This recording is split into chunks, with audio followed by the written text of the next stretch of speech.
La pobreza como problema de dignidad, una reflexión filosófica desarrollada en el marco del programa Jóvenes Investigadores. Mi compañero Armando Yarvides Apuche y su servidor Jerónimo Armas Mora somos estudiantes del séptimo cuatrimestre de la Universidad del Centro de México. Esta investigación surge de una pregunta muy humana. ¿Por qué la pobreza sigue existiendo en un mundo donde hay progreso, hay avances y sobre todo derechos?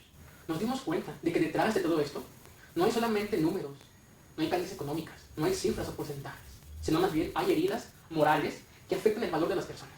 Por eso nosotros quisimos mirarlo, la pobreza, desde la filosofía, porque esta nos enseña a pensar, nos enseña a sentir y sobre todo nos ha enseñado que hay rostros debajo de esos números, donde nosotros queremos problematizar esa justicia y el reconocimiento del ser humano.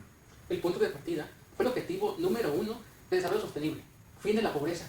Pero nos preguntamos algo importante: ¿cómo poder erradicar la pobreza si seguimos viviendo en un mundo que mide el valor de las personas por lo que tiene y no por lo que son?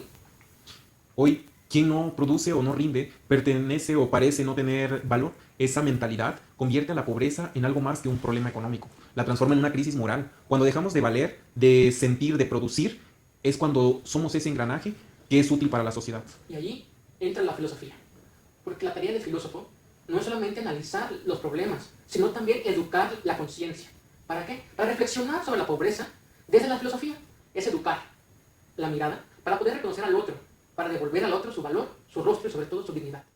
El objetivo general de nuestro proyecto fue analizar la pobreza como un problema de dignidad, tomando como base tres pensadores contemporáneos, Adela Cortina, Byung-Chul Han y Paulo Freire. Cada uno de ellos aborda la pobreza desde una perspectiva diferente. Cortina, por ejemplo, desde la ética, Byung-Chul Han desde la cultura y Paulo Freire desde la educación. Al unirlos, logramos descubrir una comprensión muy profunda y completa para el fenómeno de la pobreza. Nuestra investigación no fue estadística, sino teórica y reflexiva. Vemos que los grandes cambios comienzan en el pensamiento y la educación. Si no transformamos la forma en la que entendemos la dignidad, ninguna política económica podría eliminar verdaderamente la pobreza.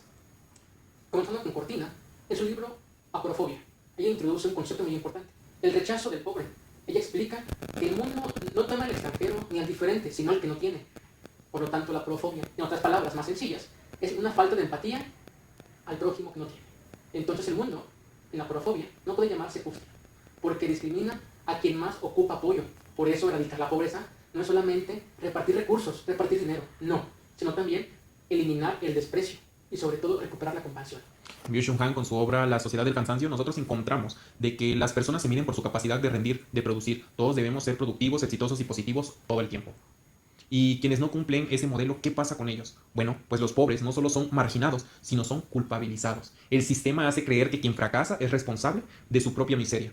Han nos muestra que la pobreza también nace del agotamiento y de la pérdida del sentido.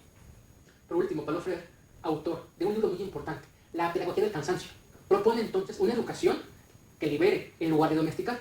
Para él los pobres no son objeto de caridad, sino más bien sujetos con la capacidad de transformar su realidad a través del diálogo y la conciencia crítica. Nuestra investigación fue de carácter teórico, analítico y crítico. Reunimos las ideas de estos tres principales autores identificando los conceptos relacionados con la dignidad y los vinculamos con el objetivo de la ONU sobre el fin de la pobreza.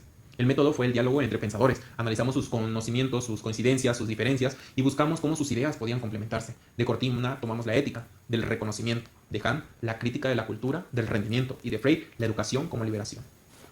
Esta unión es lo que hace original nuestra investigación. Mostramos que la filosofía puede cruzar fronteras entre la ética, la cultura y la pedagogía para ofrecer así una comprensión integral de un problema social. Después de este proceso obtuvimos tres conclusiones principales. La primera, que la pobreza no se supera solo con crecimiento económico, sino con un cambio de la mentalidad colectiva.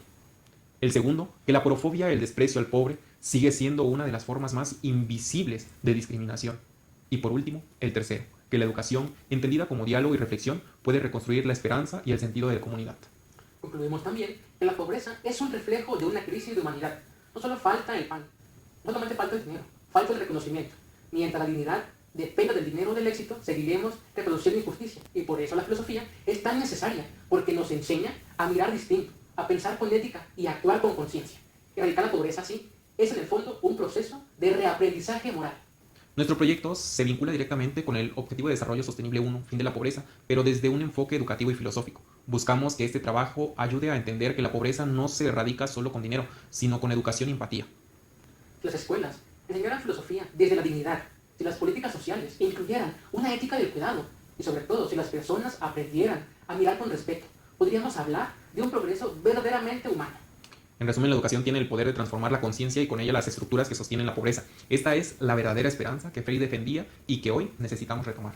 Esta investigación nos deja una enseñanza muy profunda. La pobreza no solo es un problema social, sino una pregunta que los filósofos dejamos a la humanidad.